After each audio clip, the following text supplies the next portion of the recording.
Welcome, everybody. Live with a special guest. See him. I'm gonna let her introduce herself to you guys. I'm gonna get myself together. I'm having some issues over here. I ain't gonna lie to the people, so I'm gonna get myself together while she talk to you guys and introduce herself to you. So with that being said, you have the floor.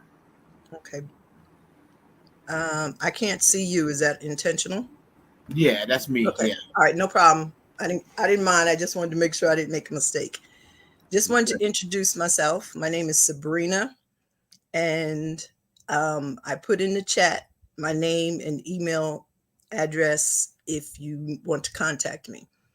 I'm gonna tell you a little bit about my experience, what I did, what I've done, and what I'm doing. And if you have any questions, we'll go from there. I've been in business since I was 16. I worked for a company a total of maybe 5 years, always done everything myself. Um, Name of my company is Money and Business Matters. I've hidden assets for celebrities. I've been a paralegal for 25 years, uh, owned and operated my own real estate office, my own trust accounts, estate accounts for the super wealthy, and what else? Oh, I've done everything. And my belief, knowledge is power. And I'm coming on with this group because it takes a lot of research and listening and learning and calling to see and learn what MB has learned, MT. So you all need to be thankful and grateful that he's sharing his knowledge with you. Sometimes we take knowledge for granted.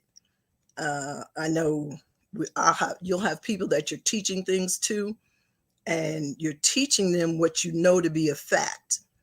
And then once they get a little bit of knowledge, just a little bit of knowledge, they'll think that they know more than you.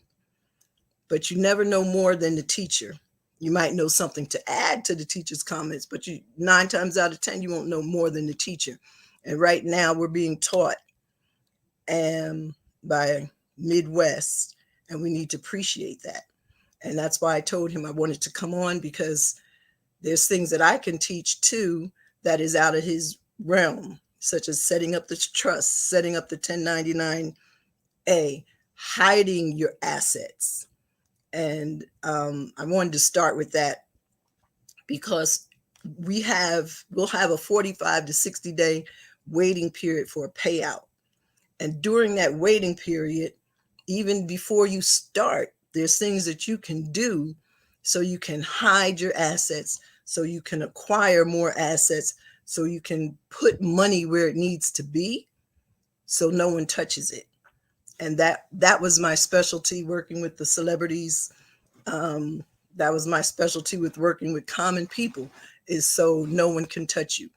I'm gonna give you an example. If you're in a car accident tomorrow and your car is in your name and your insurance, and you own a house or you don't own a house, the insurance company gets a lawsuit for 300,000. The insurance company, they're not going to go to court. They're going to pay the people that say, oh, he's only insured for 100,000. Will you take 100,000? The attorney's going to agree. They're going to pay 100,000. They're coming after you for the other 200,000. So if your house is in your name or your car is in your name, all of that's getting your lien on it. So it's very easy to take it out your name, still drive it, still own it. No one can touch it. As far as the EIN number, everybody should have an extra EIN number. Everybody should have a family trust to put their assets in. If you owe child support, if you owe the IRS, if you have a judgment against you and your money is sitting in a family trust, which you own and operate and writing checks on or pulling the money out of the checking account every single day, they can't touch it. They can only touch what's connected to your social security number. So you stop using your social security number for bank accounts and putting your house or your property, your personal property, with your social security number. You don't use it for anything except for identification purposes. All of your money, all of your assets, all of your children's money should be in an account with an EIN number or in a trust, which you can operate just like you would if it was your own. Everyone should have a foundation. So when you come into the money that will come, you're only allowed to get up to 20% above and beyond for your personal use, or refunded to you or given to you instead of sent back to the IRS. So if you get the 20%, or if there's more than 20%, if there's 40%, you're like, wow, I got a lot of money left over. What am I going to do with it? You donate it to your foundation. You like dogs, you have the Dog Survival Foundation. Okay, we're going to give them $20,000 because that's not attached to you. So that's the way you operate, and that's what I'm here for. Now, as far as assisting you with the 1099-A and doing the trust that way, it can be done. It will be done, but while you're waiting, so people aren't calling and calling, or where's this, where's that. You need to be working on setting up to get paid. And even if you don't get paid, if something happens, because the IRS, the government, the city officials, once they start to see an influx of people knowing what the rich already know, they're going to make rules to keep us out. They're going to make amendments to the form to keep us out. That's what they do. They keep you out once the common people learn about it, and they make it more difficult. Oh, we're still processing 1099-As, but you have to go through an attorney and give the attorney $4,000 up front to process the one simple form that you've been processing. So they will find a snag to keep us out. So if you want to stay in, you got to do it their way. The less errors that are presented to them, the less ridiculous requests that are presented to them, the easier it will be to work with them. But once you start getting people, I'm 20 years old and I want something for $50,000, that's a stupid request. They get a lot of them stupid requests. They're going to start picking things out. They'll set the computers to determine, to snatch out all the things that look irregular, and they'll start rejecting them. When they get a lot of rejects, they're going to change the rules to keep us out.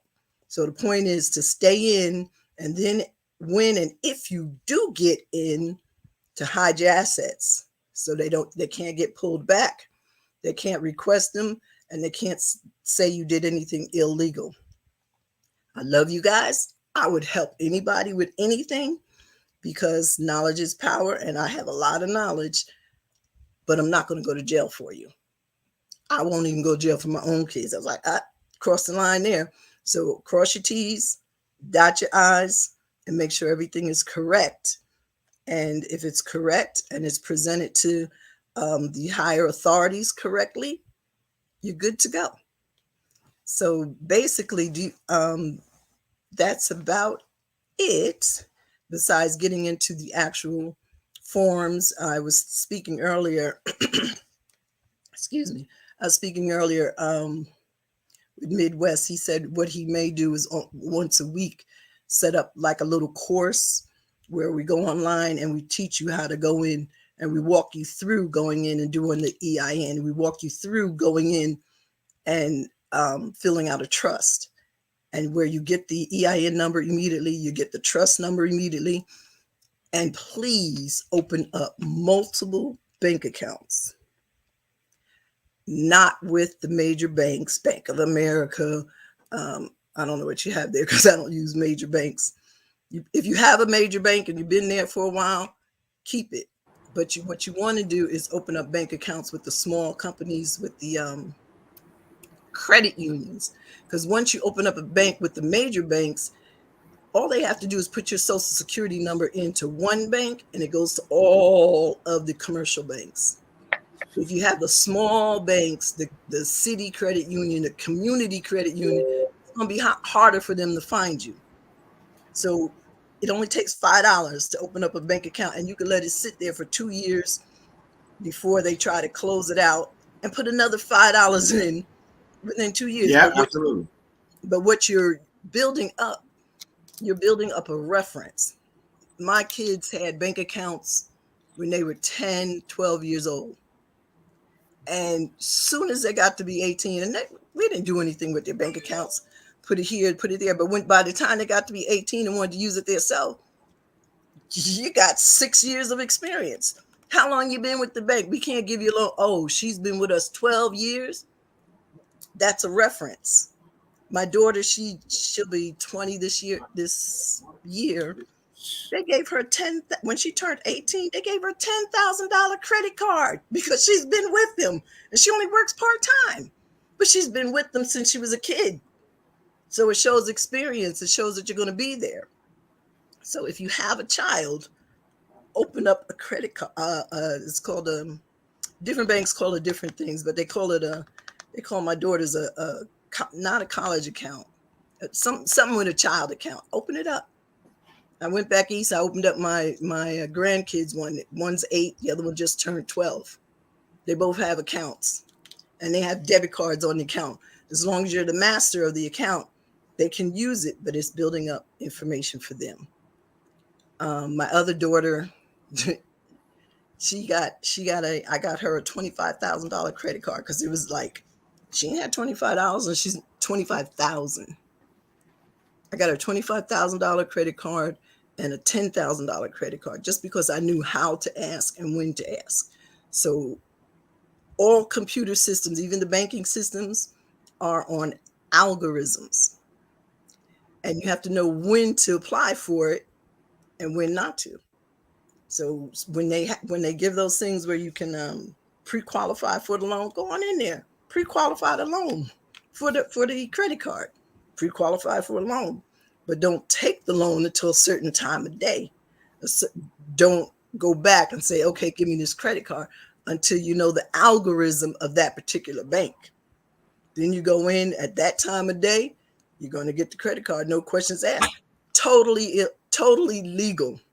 So what I like to say is I like to do illegal things legally. And that's what I learned when working with the celebrities, with the attorneys. Everything they did was, wow, it was questionable. I need you to do me one favor. Yes. The email that you want the people to use, could you text it to my phone? And I'm gonna put it up here on the screen in a bubble so they can stop asking for your email address. I put it in the comment section. Yeah, but I can put it private. Okay. I can put it right on the screen. Oh, okay. You put it right here? Okay, cool. If it's over here. I see it. I was in private section. I'll type it. No, I got it. I think I got it. You got it? Up the top, yeah. Yeah. It's the second one, right? That say correction. Okay. Yeah. Okay. I'm gonna copy it, I'm gonna paste it. I got you. I just looked it over. I looked over there and seen it was red right there. It said it, so we good. So let me go here. I didn't mean to cut you off, but no. Email where I was at because I talk so much. I forgot where was it. I don't know. Does anyone have any questions? Oh, they going crazy in the comment section, but you good right now. Right now is for them to understand and know who you are and what you're trying to do. And then I'll go down and read some of the questions and you can answer more. You can read them as we come back to them. But right now, here is the email address. You finna get flooded. Pre-screen. It's called pre-screen me 1099 at gmail.com. Absolutely. Yeah. It's on the screen right now, y'all. Now that's the new email I set up because I don't want my personal email or my business email inundated with, people to just ask some questions. Absolutely. So if you email me at that email address, I will read it over, figure out what you want and reply. And if I think you're serious, because time is money and I do a lot of things for a lot of people just because I can do it, just because I know how to do it. And I don't care if I can make you money, if I can save you money, if I can help you get what you want, I'll do it. It's not a question of money. I've been around money. So Dr. McGrone in the building, y'all. What Absolutely. what So happens is, the reason why you're going to that email address first is because unless you're dedicated to your own cause, unless you put effort into your own cause, which is taking advantage of what Midwest is telling us about, you have to put something into it. He's put hours and hours of research and phone calls and listening to information and Zoom, and he's gathered all the knowledge, and now he's broke it down to a layman's level to share with you. So now you're picking up the cream of the crop. He's been through the bullshit, and you guys are picking up the cream of the crop. So now you have to invest something. If you want to better yourself, you got to ask the questions to me or to him. You have to open up the bank accounts, and I can tell you which banks to go to because everything's done online, and do it online and let it sit. If you got children there, get them an account. If they're not old enough, let it sit. When they get old enough, they can say, bank wants to refuse you. They're not going to refuse you. Oh, she's been with us for 7 years. Oh, great. Even with the cell phone business, put one in their name. Oh, she's been with us. We're not going to disconnect it. I've been with my cell phone company 30 years. I can ask them. I get people fired when they look at my account. One guy looked at my cell phone account, told me to wait. And I was like, no, I don't want to wait. Go back there and fix my phone. I got to go. And then he took his time and came back out. And I says, did you fix my phone? He says, no, you got to wait till after those people. I says, I don't have to wait. And then I went outside. I made a phone call. I said, I've been with you guys 22 years. Us managers in there telling me I have to wait. He's out here talking. My phone is back there not getting fixed. He was fired. So if you put in the time, if you put in the work, and you work with Midwest and you work with me, you'll get what you're looking for. But I don't want to work for you 100%. I don't want to assist you with trust accounts 100%. You have to put something in. Over time, I've learned that I can only say by illustration. The gentleman says, Sabrina, I need to buy a truck. I have no credit. I have nothing. I don't have this. I don't have that. That's okay. I can help you get a truck with no credit, no credit card, no bank. One bank he had that he was with, SunWest. And I said, I'll help you. So I said, give me $500. I said, it's mutual trust. Everything has to be mutual trust. If you don't think you could trust me, if I say something and you question it, ask me the answer, I'll give it to you. If you don't like the answer, let's walk away from each other because I don't need you that bad to cause confusion. So he came to me. I said, okay, take out $500 from your bank. Let's sit it over here in this bank. I'm going to refer you over there. I said, and we're going to let the 500 sit over there. You got the password to the online account. I got the password to the online account. I don't need your 500. So don't think I'm going to pull it out and run. I don't need your money. And worst of all, I don't need to go to jail for some stupidness. So he put 500 in the account. I said, okay, now we're going to move the 500 over here. Get your secured credit card. And get your secured credit card in 3 days. We're going to take the money out and we're going to pay off the secured credit card, but we're going to leave some money there. So it looks like you got great credit. And as soon as you do that, they're going to think you got great credit. So now the bank is reporting excellent, excellent, excellent, excellent every single month. He's got his money back in his wallet. He can spend it and do whatever he wants. So then he listened to somebody else without knowledge, a friend of his. Oh, she's going to rip you off. She's going to do this. She's going to do that. And I had his debit card number, etc., because I was working it on the computer. So the guy convinced him to call his debit card in stolen and change his password. So I called him back. I said, did you change the password? Yeah, he changed the password. I said, well, it's time for me to go in here and request a credit card. So once you get the credit card, you can get the truck. He said, well, I lost it. I said, well, before you told me you never lost a credit card in your life, a debit card. He says, yeah, but I don't know what happened. It's around here somewhere. I said, okay. He said, I'll find it. A week, you didn't find it. A week, you didn't replace it. A week, you didn't change the passcode back. So I didn't say nothing to him because he didn't say nothing to me, left it. 2 weeks later, he's calling me. I still need that truck. What could we do? I found my credit card. I was like, we can't do nothing. Because before you changed the password, you should have told me.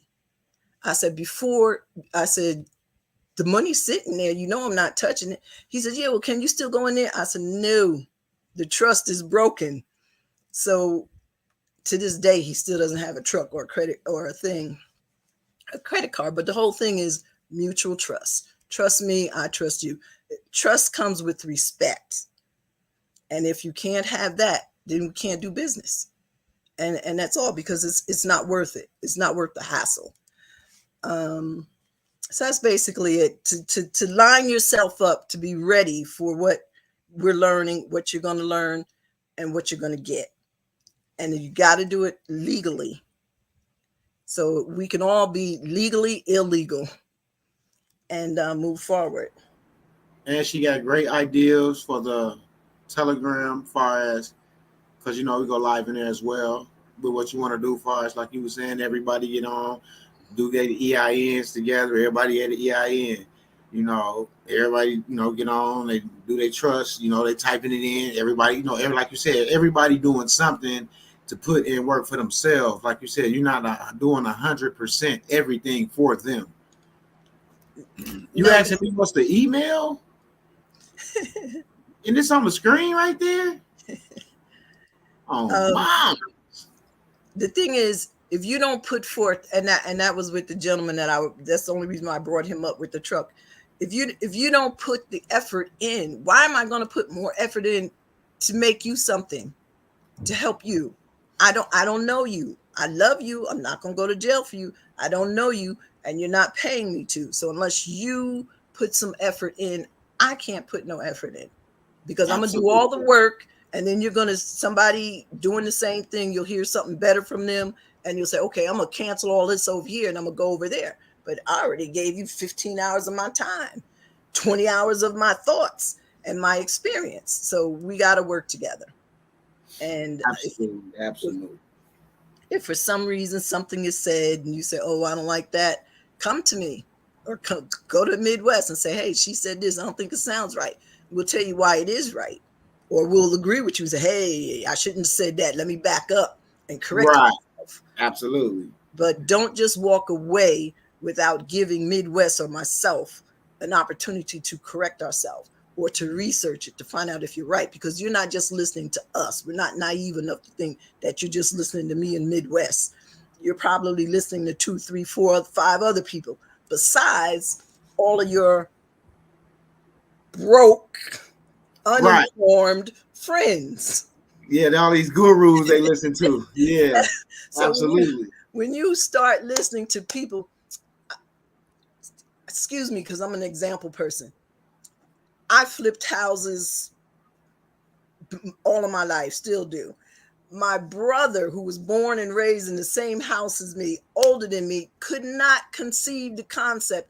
I'm buying a house for $50,000. I'm fixing it up and flipping it for 125. He could not grasp that concept. And he was a contractor. He was like, well, Sabrina, you're stealing from the people. I'm like, huh? What? You're stealing? I'm like, what do you mean I'm stealing? Well, if the house is worth 125, why don't you buy it for 125? And he couldn't get that out of his head. 2 or 3 conversations with my brother about I'm buying cheap, fixing it up, and selling high. I stopped having real estate conversations with him because he couldn't conceive it. But the grocery store, they buy a bag of flour for a nickel and they sell it to you for $10. Same concept, different item, different merchandise. And I'm saying that to say, once you get funds, once you learn the business that Midwest knows, learn the knowledge, because I'm going to die soon. Everybody's going to die. I'm going to die soon. All of this knowledge can be yours. All of the knowledge that Midwest has can be yours if you work. If you just say, I don't have it, I want to get it, the knowledge, I don't have it, I'm going to Midwest to get it. I don't have it, I'm going to Sabrina to get it. You'll get it. You'll get it. But if you have a question, just ask the question.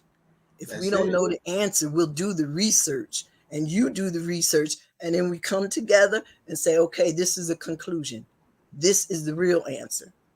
But unless you do the research with your knowledge, with Midwest knowledge, with my knowledge, and stay away from the haters. If you go and you get a little bit of information from the haters, discern it. You're on this line taking your time out to learn. So why are you going to listen to a hater? Oh, I got one guy now, my best friend. He's been my friend since 2007. Actually, I call him Cable Mike because he comes hooks up my cable all the time. And I was like, Mike, did you hear about this? Yeah, I heard about. What'd you do about it, Mike? And he's a learner. He loves stuff. He says, well, I ain't do nothing yet. I'm just waiting. I'm just waiting. So I said, Mike, go on and study this and go here and study that and call and get this. He says, you do it. You do it. And I was like, I know him. I know he will grasp knowledge. So I'm like, okay, I'm just not paying attention to that. So then the next few times he calls me, we're talking. He says, so what did you learn, Sabrina? So what did you do, Sabrina? And I backed up. I said, look, Mike, I'm not telling you nothing else. He said, well, I'm waiting to see what happens with you and what happens to the people you're dealing with. I said, I'm not telling.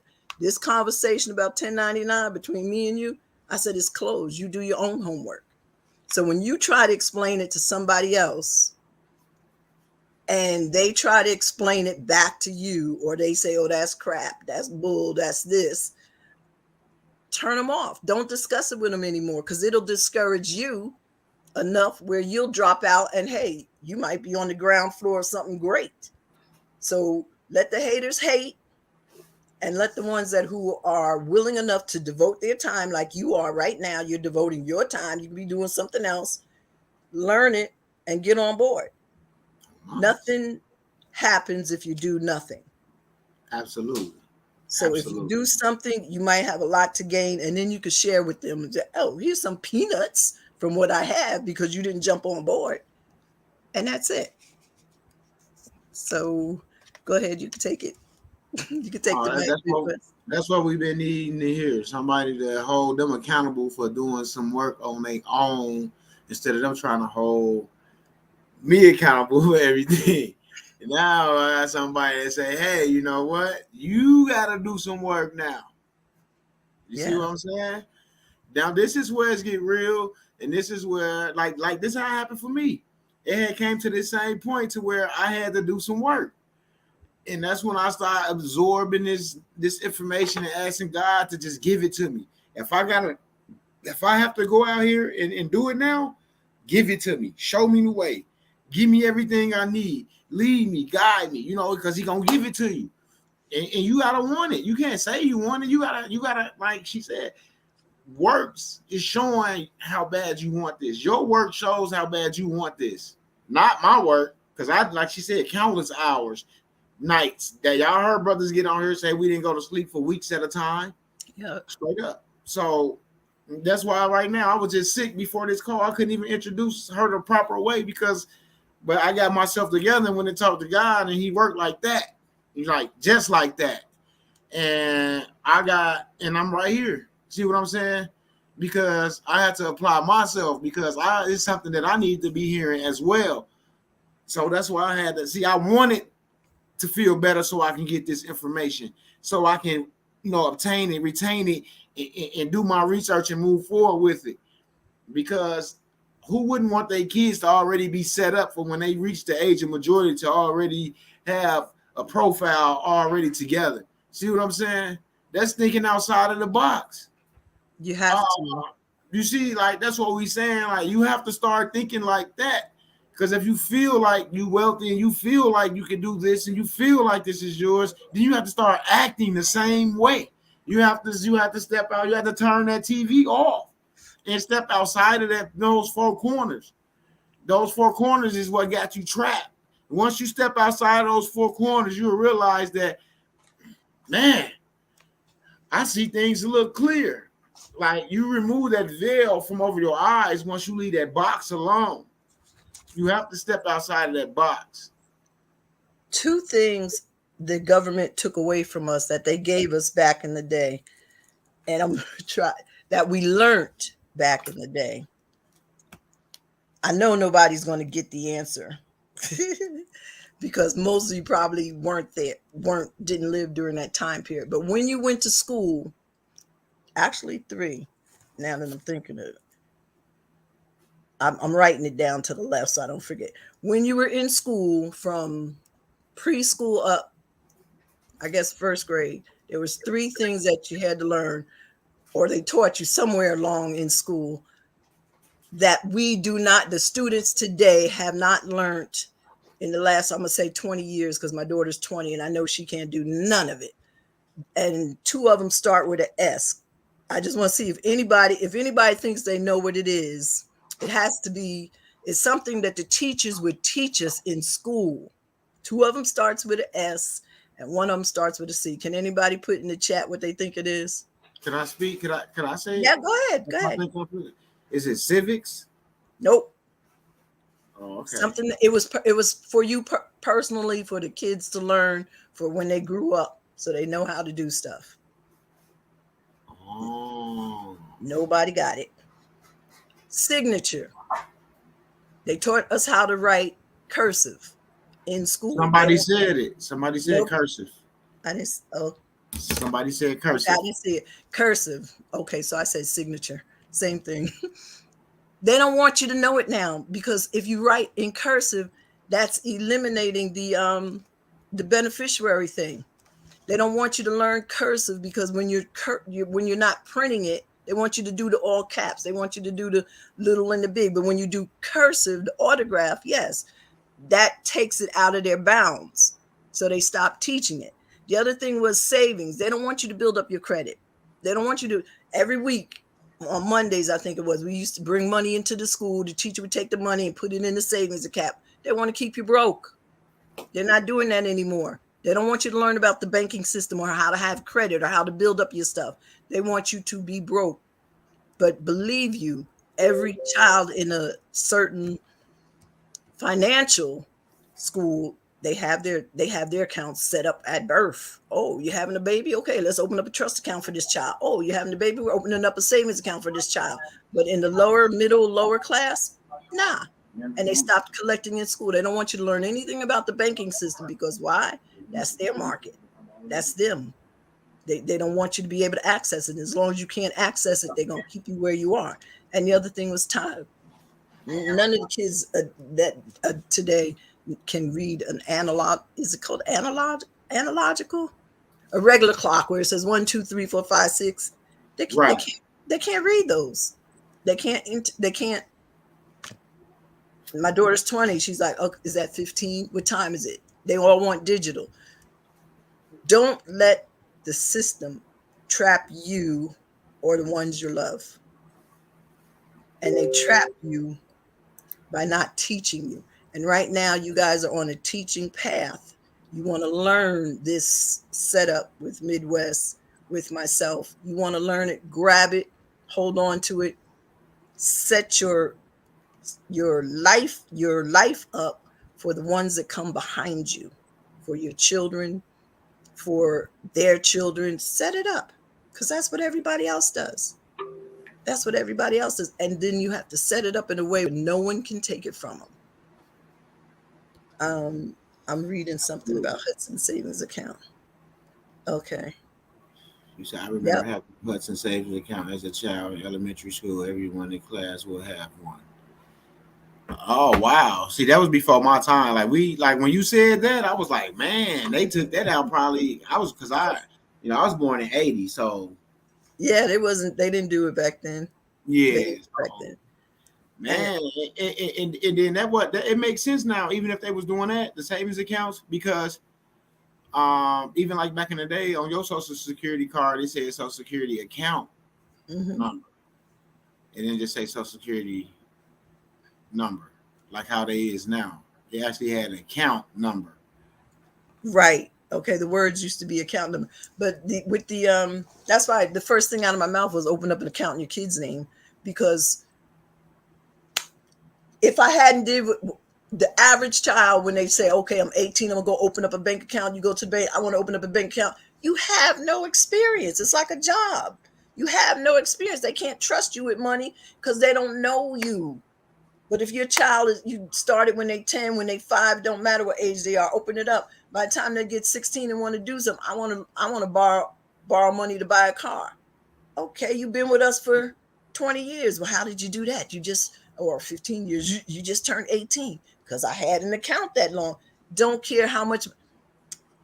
I sent my son to one of the federal credit unions. He was trying to be slick. I said, open it up, put $250 in there, leave it. He put $250 in there. They gave him access to 250 more. So he pulled out 500. They closed the account. I was like, why did you ruin that experience? This is when he was an adult. I said, why are you messing with them like that? I said, you could have took your own money out and left $10. I needed the money to do this, to that, whatever. He left the account dormant in a negative position for 4 or 5 years. Then when he got himself together, I said, he started making money. I said, go back and straighten out that mess that you have with the bank. I said, and you'll be happy that you did, because I referred you to that bank. We don't have no money. I said, I don't care if you have no money. I said, straighten it out. It was only $250. He put the $250 back into the account. You know what the bank did? They forgave him, opened up the account. They opened up the account again, but they went back and used the year that he messed up. So he had, even though he had a negative account and it was closed, they dated it back 8 years. So he got all those 8 years forgiven. So, okay, Mr. Clyburn, you've been with us since 2010. No problem. You got good credit because you've been here. They forgot. They forgave the fact that he was closed. His account was closed for so many years. Right. So get the account open. If you put $5 in it and you forget to put another $5 in, 2 years they're going to send you a letter and say, oh, we're going to send you a little $5 to the state, and it'll sit over there at the state if you don't make a deposit. Okay, so do it. Because when I want it, well, if they send it to the state, you're going to have to reopen it. So before they send it to the state, you want to go in and say, here's $2 more. Just make another deposit of $1. $1 don't hurt nobody. As long as you keep it active within 2 years, you keep the experience.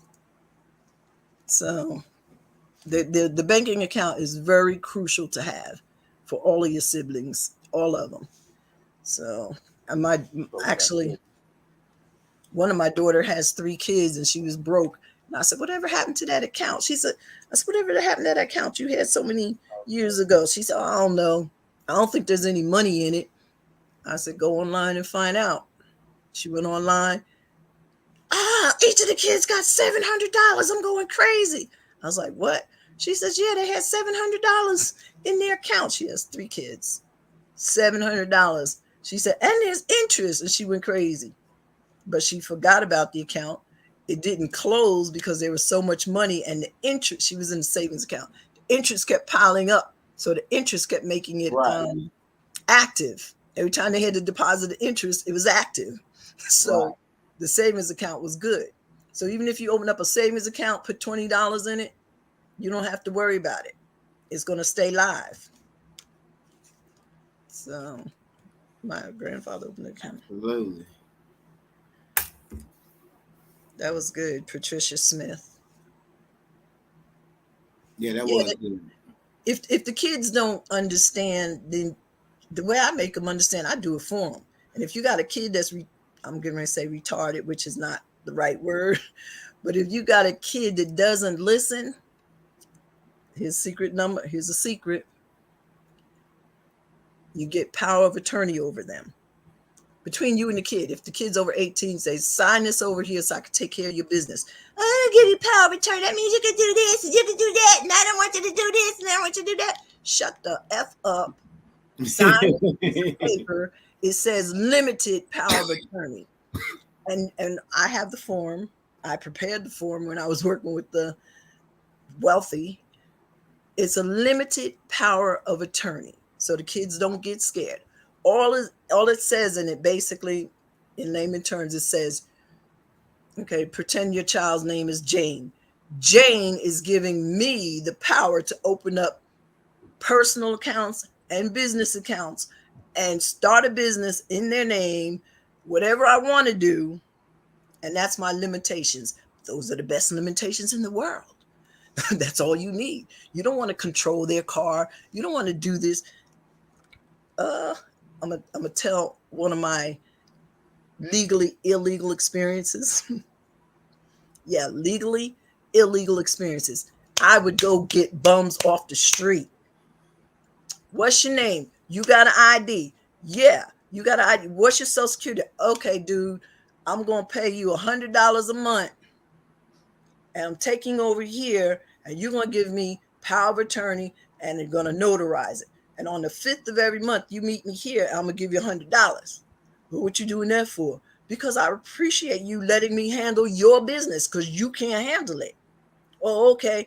I buy and flip houses in his name, open up bank accounts in his name with my one notarized form saying I got the power.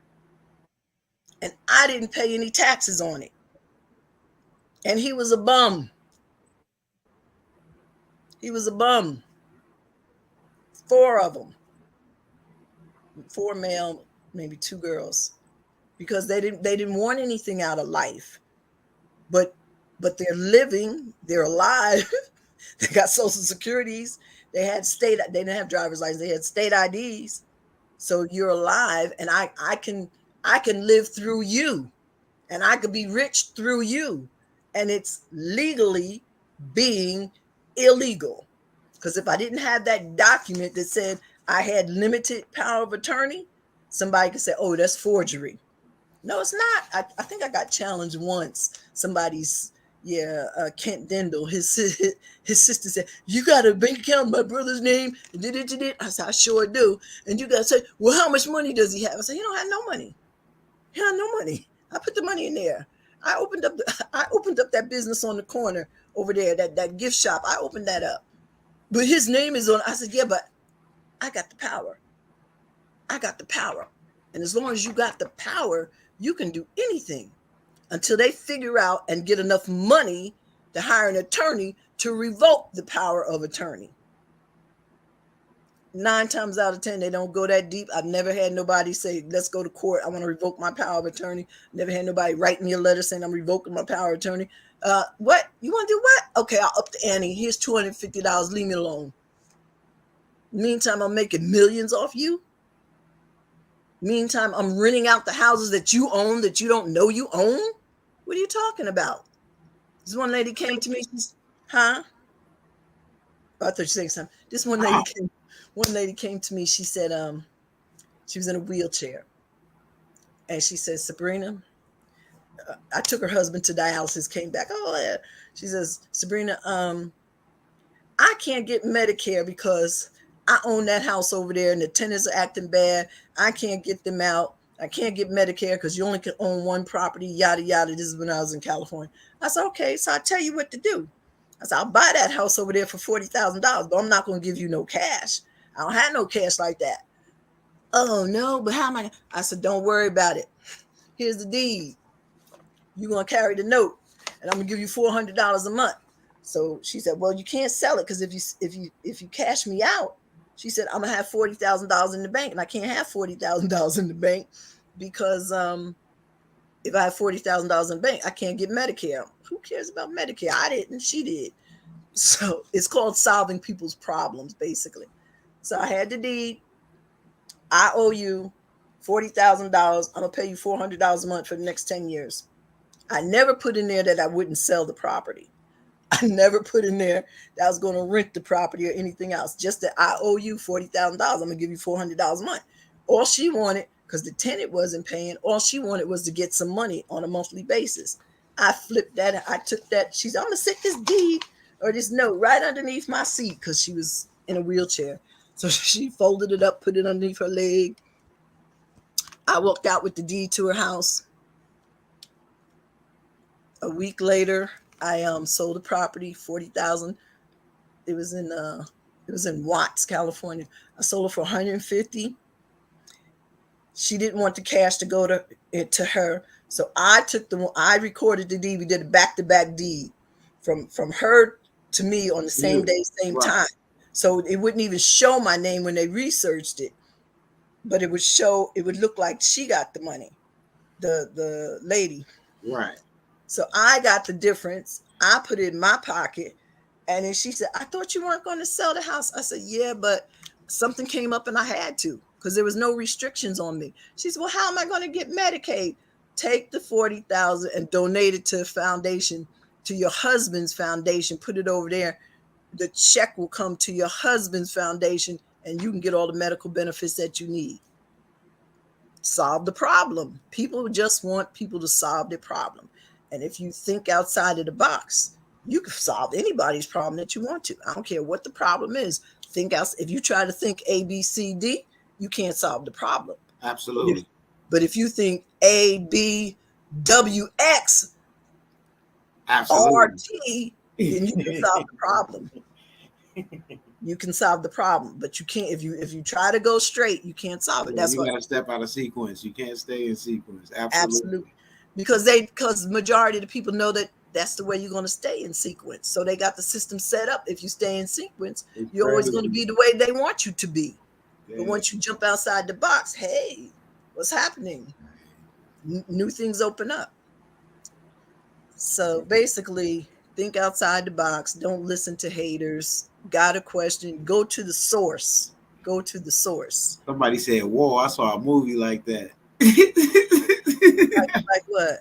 With this, the story you was just telling About the lady? about the house and all that. He said, "That's not my language." It happens all. That's all we did all day long was flip houses. Just find people's problems. You could flip anything. You could flip cars if they got a problem. Oh, you got that car note too big for you. That car note too high for you. I'll tell you what. You pay 50%. I'll pay 50%. Put the title in my name, and in 6 months, giving you 6 months to find another car, and then you're gonna give me the car. What? Okay, great. I could drive it for 6 months until I find a cheaper car. Yeah, drive it for 6 months. And you pay 50% and I'll pay 50%, but give me the title now. And pay for the insurance now. Because in 6 months, guess what? I got a second set of keys to that car. I'm gonna pick it up whether you got another car or not. Right. And that's the way it works. As long as you're honest and upfront and they understand, cool. But when it comes to executing what they understand, they might say, "Oh, I didn't know it was going to be like that." Well, I'm crying with you, sucker, but that's the way it is. I mean, I didn't mean to say sucker, but that's the way it is. Right. I like everybody to know the deal up front. You know this is going to happen if you don't come through. Okay, just like take a deposit on something. This is non-refundable. Okay, you know this is non-refundable. Now, I said it was non-refundable deposit. Yeah, okay, I got it. Okay, well, make sure you got it. When you sign your name next to this receipt, you put non-refundable deposit. Okay, so we're all on the same page. All right, now let's contract this business. If you're open and honest, they can't complain. And if they do complain, they know deep down inside they have no reason to.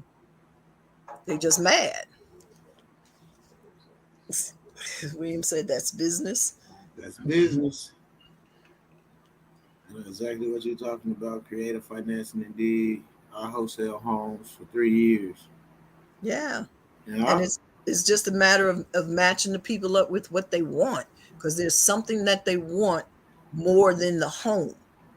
When people are moving, there's something that they want more than the home. Why are you leaving this house? I want to be next to my mother. Okay. So what's it going to take to get you there? It's definitely not the money coming from the house.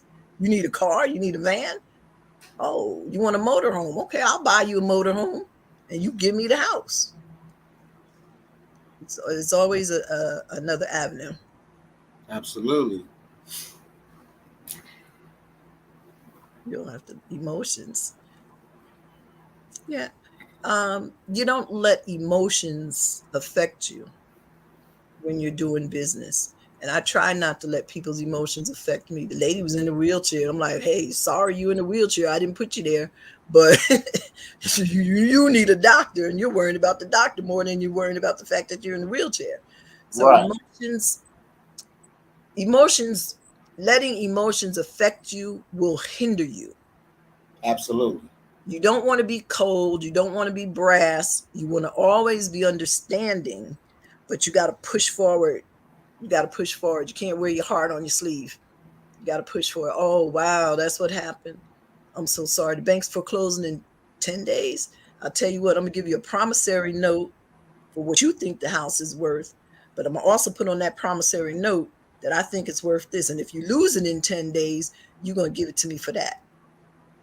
Okay. In the meantime, when you call me up and you're on the other side of that door and you handed me the keys, I'll give you $3,500 to move your butt on down the street, but I'm going to walk the house and make sure it's empty.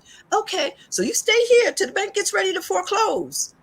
You know they're going to foreclose on the 15th and you in here on the 1st. Call me by the 10th. And if you call me on the 10th saying you didn't find another buyer, get on the other side of that door. I'll meet you and you're going to give me the keys. I'm going to make sure it's vacant. And I'm going to give you $3,500. God bless you. Bye. And they do it. I bought so many houses like that. Sometimes it was 5,000 for them to get on the other side of the door because they don't have a choice. And if I walk away, they get zero. They get zero. So I'm here with a check for $3,500. Well, can you make it a little bit more? I'm sorry, I'm just as broke as you. My broke might be $75,000 in the bank is broke to me, when your broke is 200 in the bank. So you can't let your emotions. You're broke on different levels. Just like there's a Donald Trump. They tried to screw Donald Trump. Oh, you didn't pay taxes. You didn't pay taxes. Better believe he didn't pay taxes. He didn't have to pay taxes because he hid his assets. Everything he owned, everything he drove, every house he lived in was owned by a company that he owned. So they couldn't touch him. It was owned by a company that owned the company that owned the company. So he didn't have to pay taxes. He wasn't responsible for nothing. They were all hidden assets. So, and that's why everybody was mad. I mean, he ain't paying no taxes and he's trying to rule the world. Well, the man was freaking smart. He legally was illegal and didn't have to pay. Yeah, he's a beast, but he knows what he's doing. Absolutely. Knows what he's doing. He did it right. There's some young brothers that's following his same footsteps. They're realizing that nothing was in his name. And he have to. Yeah, he the overseer. He controls it, but he's not. It's the foundation. So if I'm the overseer of a foundation, of course I'm gonna live good. I'm gonna look good. I'm gonna drive a nice car. When you see me, you're gonna see money, but it ain't my money. It's the foundation's money. Exactly. 8 years ago, I was in a car accident. It wasn't my fault. The guy was suing for $100,000, and they researched me, and they did a whatever. When you go in and they ask you all the questions they want to ask you, they said, "Oh, so we see that you owned a restaurant, Real Southern Barbecue." I was like, "Yeah, no." I said, "I did own a restaurant, but I sold the interest to so-and-so, but I still owned it." I got a question for you. Someone said, why not show the person in foreclosure how to do the 1099A and not to lose their home? It's sometimes it takes too long for the 1099A to process. It would depend on how long they've been into foreclosure. However, if you get them to sign the rights over to you and you contact their bank already knows how to do the 1099A, and the bank can do it for them. When the bank does it for you and you're in foreclosure, they keep the asset. But if he contacts the bank and says he wants to do a 1099A, okay, the bank is probably sending him letters saying, "Do you want to do a short sale, short sale, short sale?" Because they want him to sign off on the deed. And when he says, "Okay, I'm going to do a short sale, sign off on the deed and just give it back to the bank," guess what the bank does? The bank gets that deed from him. So now they got the power.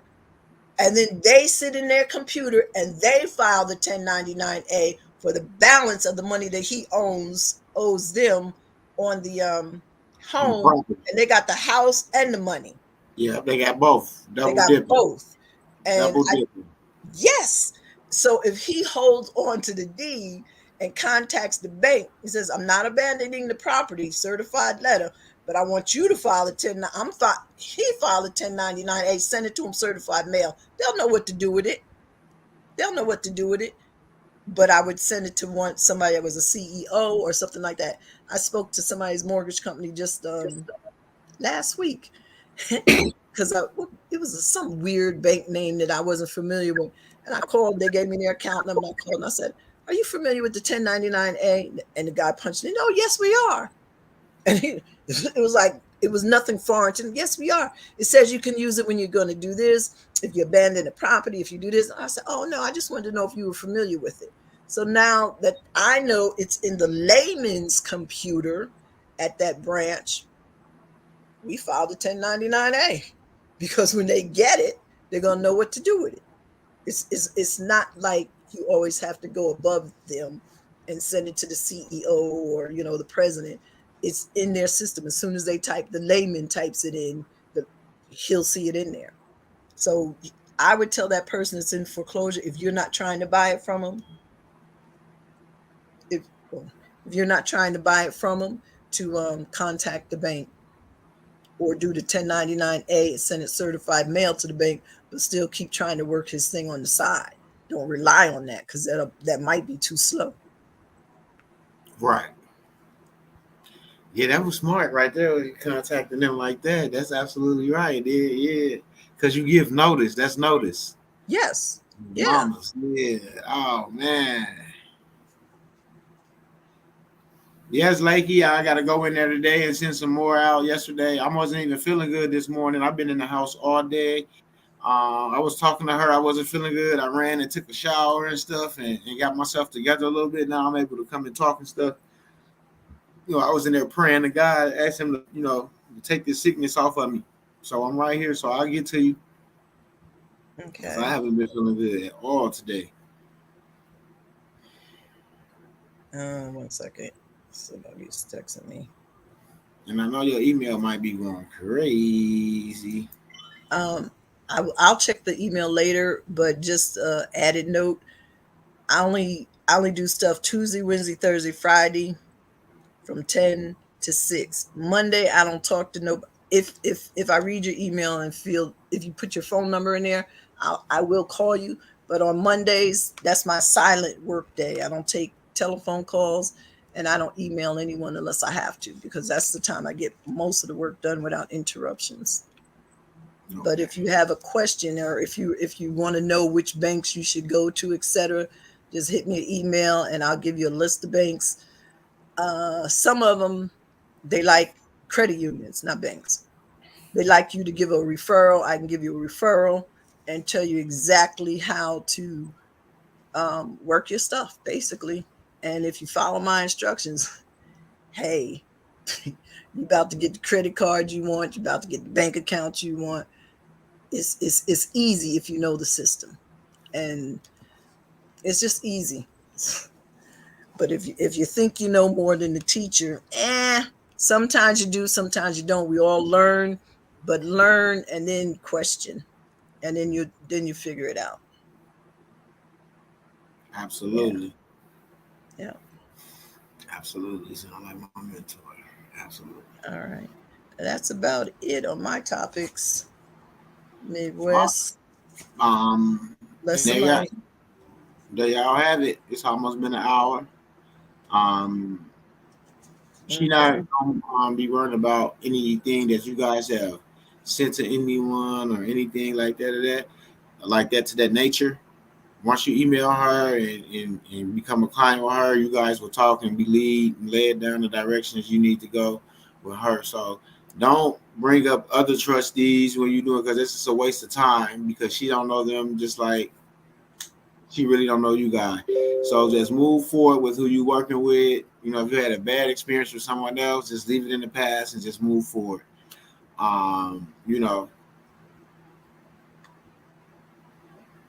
Yeah, we said name one bank. They asked me to name the bank. Yeah. I won't name a gem. There's several. Well, actually, you have, depending on what state you're in. So if you email me and say which are the best ones for your state, that's good. But I know PenFed is very good. Discover is not a real bank. That's Discover card, but they do have a checking system, and they will work with you a lot. Chase will, but they're like, and they're commercial. So once your Social Security number goes in, everybody got it. Everybody got it. Government just has to go to one commercial bank and put your Social Security number in, and it hits all the systems. You'll find that you have, like here we have I'm in Georgia, we have Community Delta. There's a lot of them, and if you're in the community, you can belong to them. They have state banks, anything that's not a commercial bank. You'll be able to grab onto them. And I have, with my favorite bank, I have four accounts with them. And then I have three outside banks that I just play with. And then Merrill Lynch, because they give you the highest interest right now. But you make more money without sitting in the bank making interest. You can flip cars. I was going to say you could flip food. I do. Absolutely.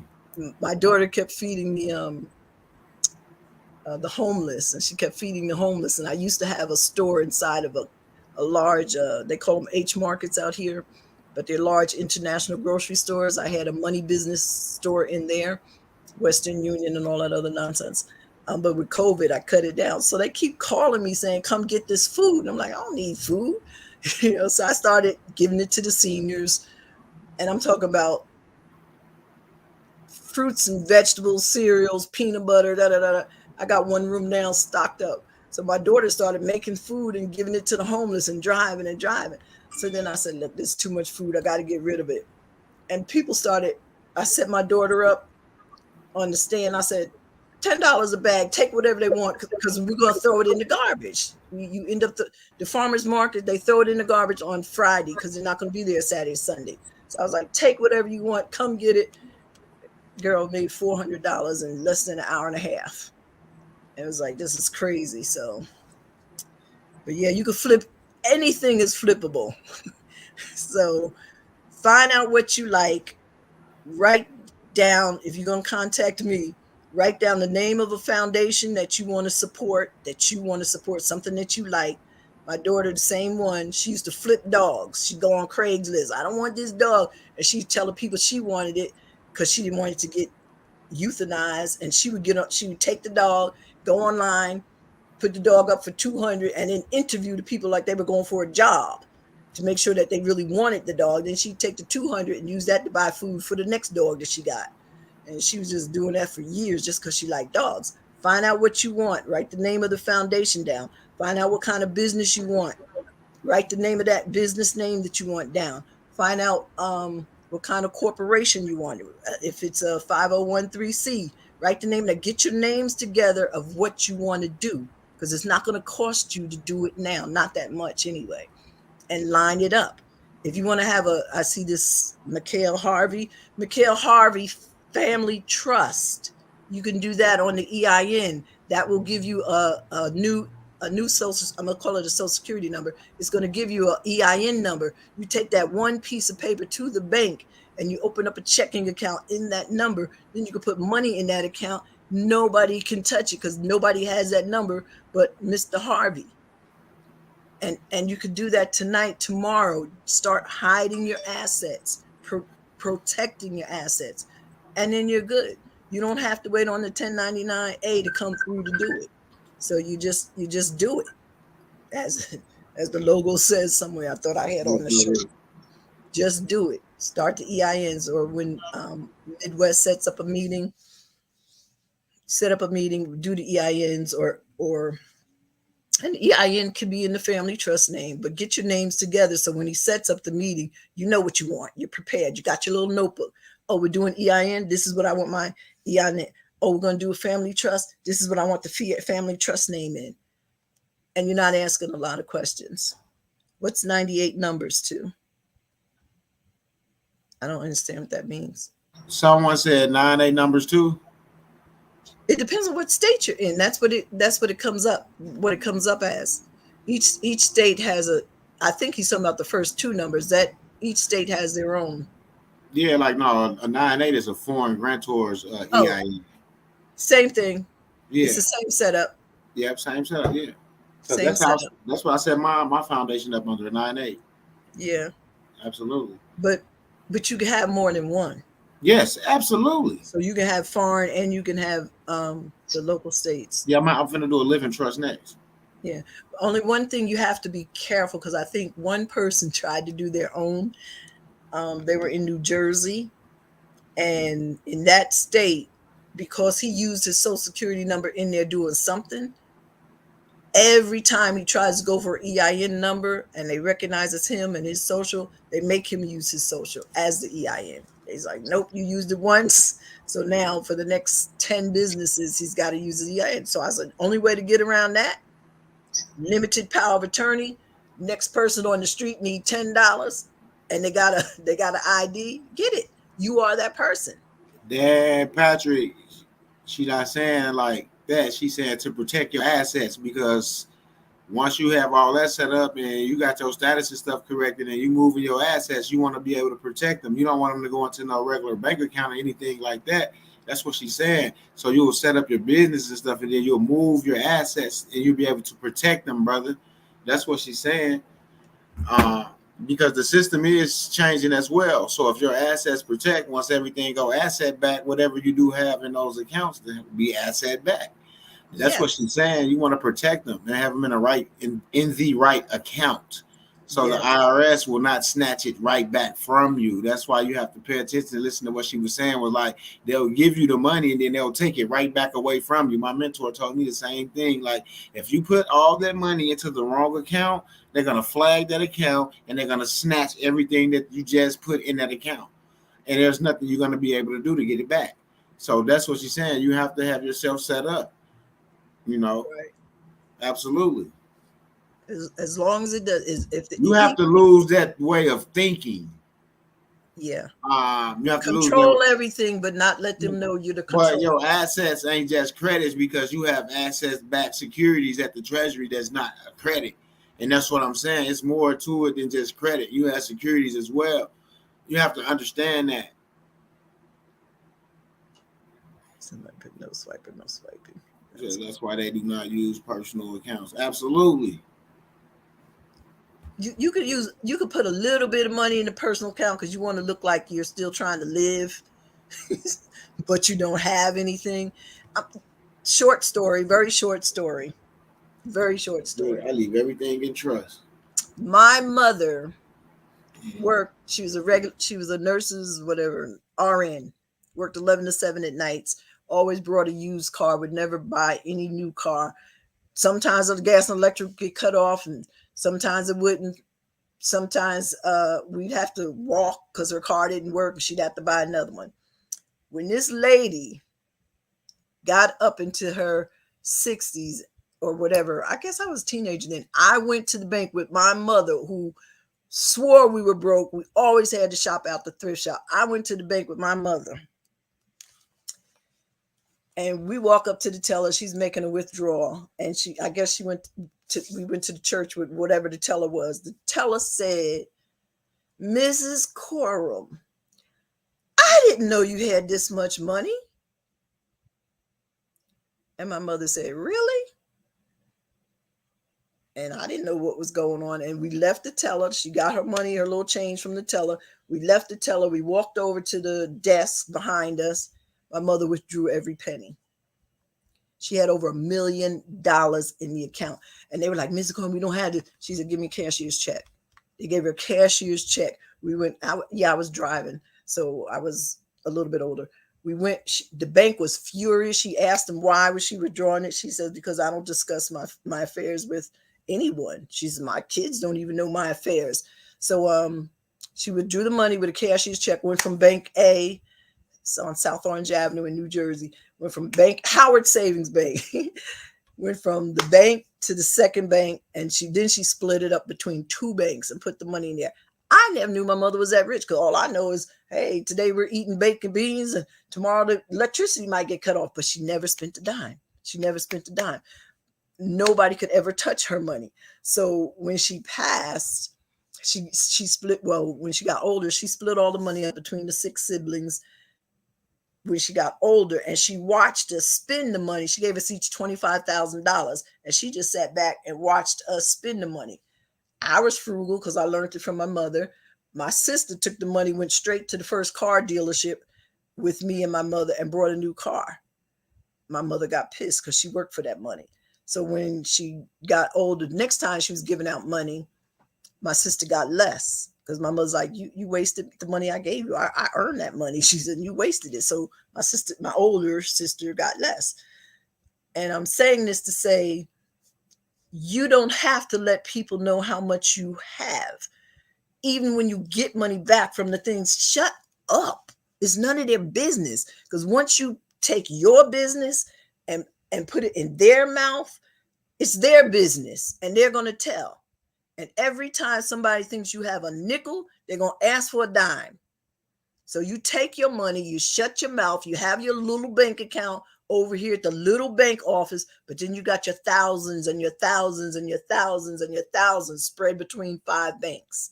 You don't even tell your kids how much you got. Mom, can I get this? I can't pay my rent. I get it. They make their problem your problem because they think you got it like that. But if you do got it like that, it ain't their business. You can't take it with you. Sure, you can't take it with you, but you can help them along the way, and you could leave it to them where they don't have to pay taxes on it when you do. And my mother tested us with that $25,000 to see who was going to be frugal and who was going to splurge it. And when she saw my sister splurge it, my sister didn't get the rest of the money like we did. She turned around, gave us another $15,000 for some property she sold. Everybody got $15,000. My sister got $8,000 because my mother didn't like the way you just going to throw it out the window again. So why am I going to give you money to throw away? I'll save it. So you have to be frugal. You have to shut up. Your money is your money, and you divide it when you decide to divide it. When I was married, my husband didn't. Rule of thumb, my mother trained. Don't tell your mate what you got because they'll spend it. You have your separate bank account. Every time I got a check for $2,000, how much did you get paid today? $1,200, $800 going in my secret account. And when the nigga started cheating, I could pack my bags and go because I was loaded. He wasn't because we were spending the money. And that's the way you have to live your life. You have to live your life. Me first, everybody else second. Me first and me second, and everybody else third and fourth. And you just, live your life and keep your secrets, because once you open your mouth, everybody knows. Everybody knows. They can't keep secrets. So that's basically when you're learning, you learn, and you even if you're sleeping with the man, he don't need to know everything that you know. That's kind of sad to say, but it's safe to live that way because you never know when you need your assets. No, that's true, because people will ride your wave and ride you dry. And only, because you said you do, So yeah. I understand that. Yeah.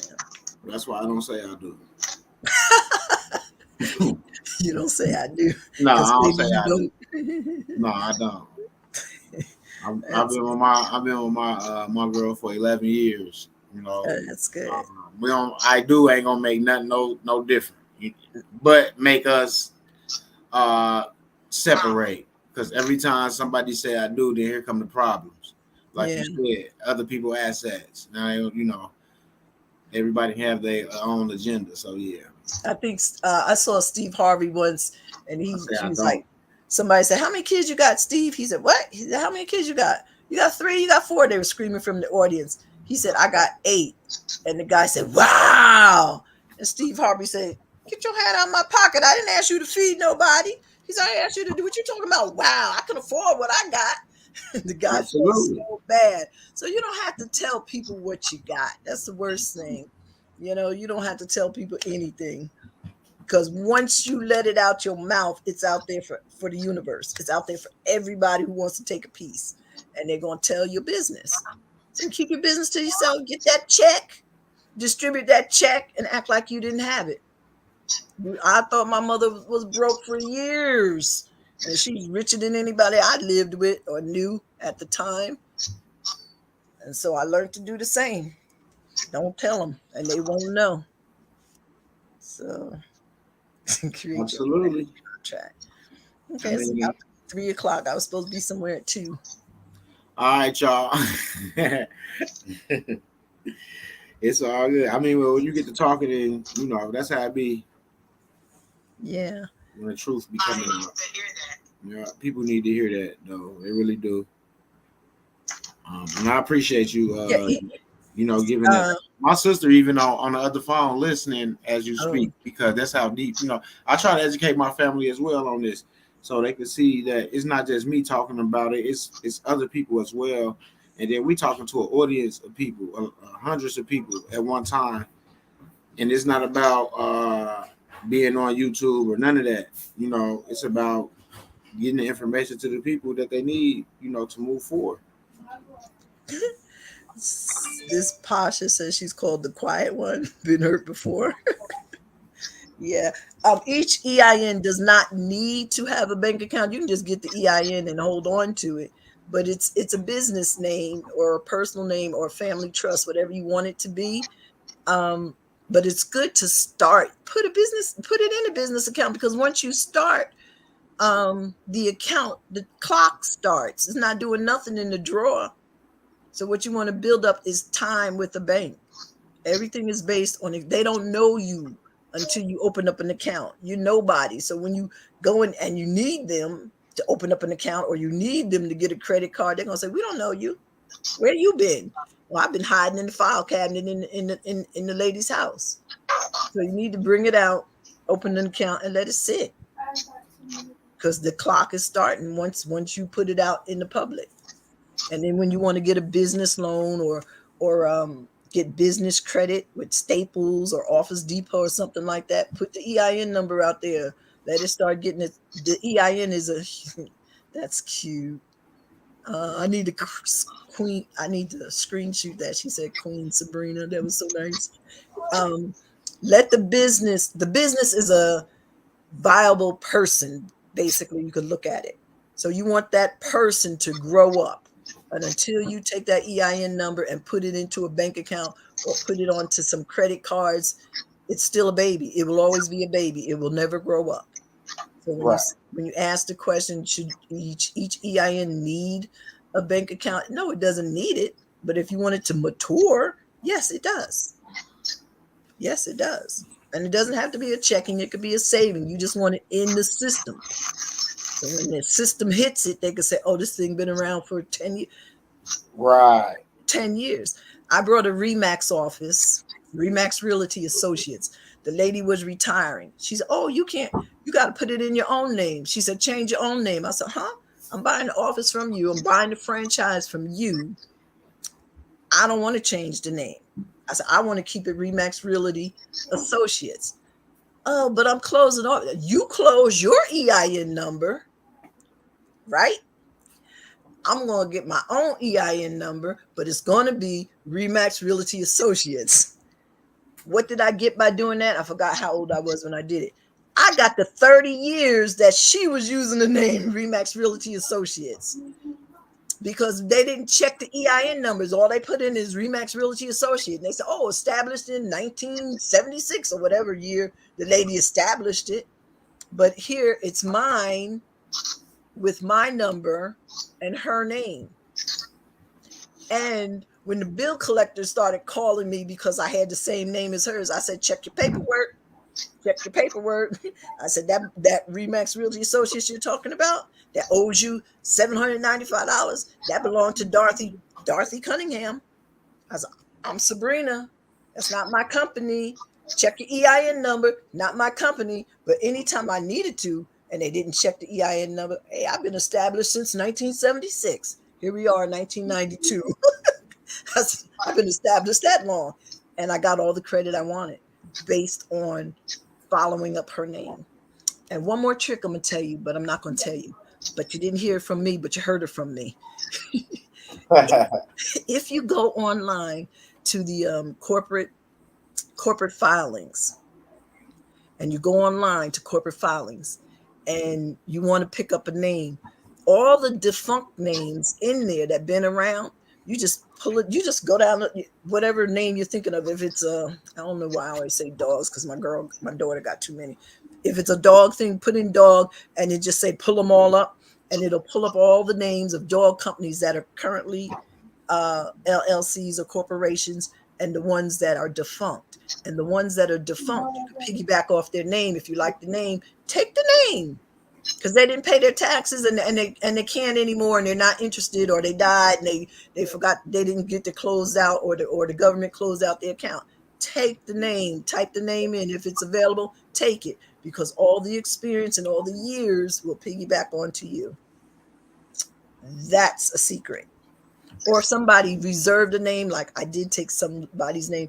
They reserved a name a year ago, and I guess with COVID, they never came back. And I said, "Oh, that's a cute name, 2 hands and a heart. That's so cute." I went in and I got it, because she forgot to come back and get it.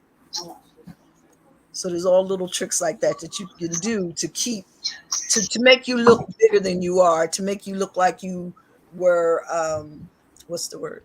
Open longer than you are.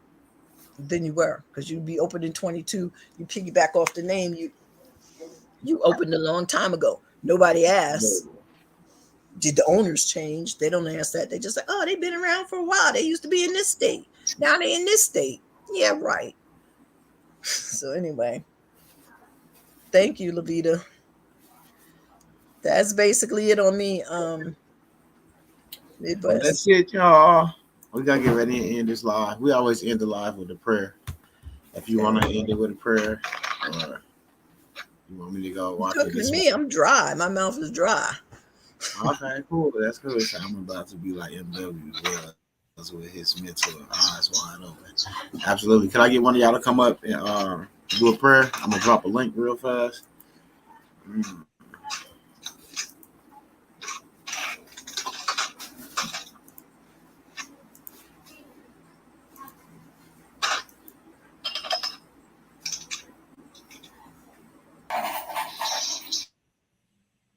All right, Jersey in the house. All right, there go the link. I need one person to come on up. I need to take a picture. Wow, come on. We got one person. I got somebody out there.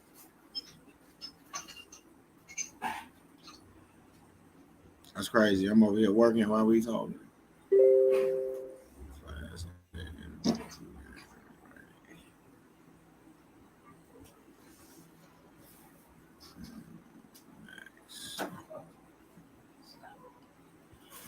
Everybody, ain't nobody want to come up? There, one of the members want to come up?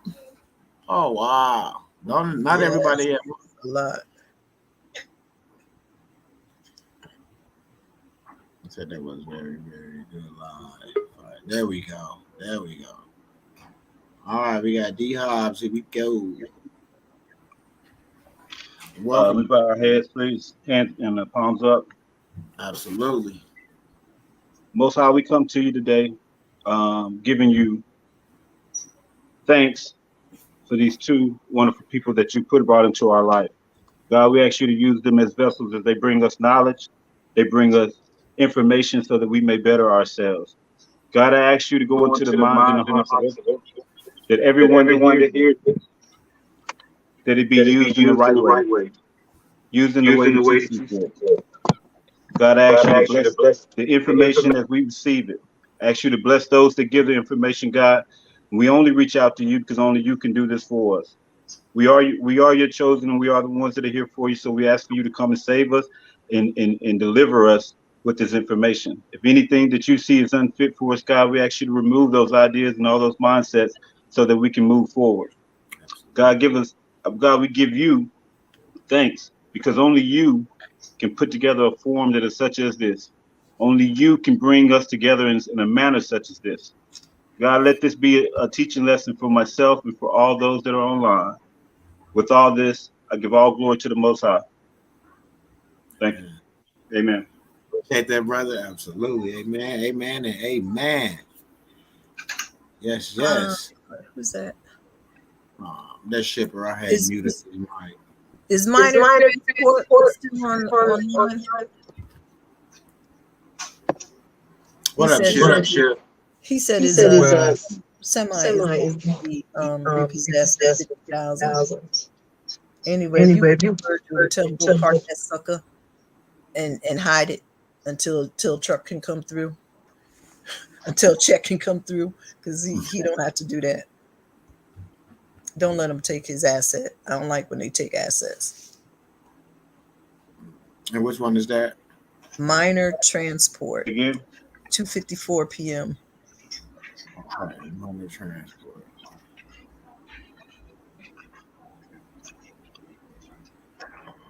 He does. He needs to put it somewhere where they can't find it, or lock it up at a U-Haul place. Drive it in, and then send out 1099-A. Find out who the bank is. See, I took the battery off.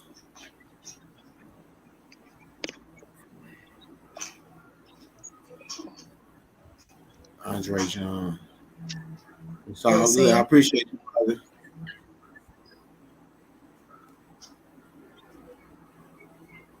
And with that being said, y'all, we gonna hey everybody, blessing vibes only. Absolutely, absolutely. I have 3 EINs. Let's start. It's time to start putting them to use now. And the email is up there, so just email her. She will reach back to those people who I guess she feel, that she want to work with, and we'll leave it at that. And y'all have a good rest of your day. God bless y'all. Okay. God bless you too, brother. Yes, Lord.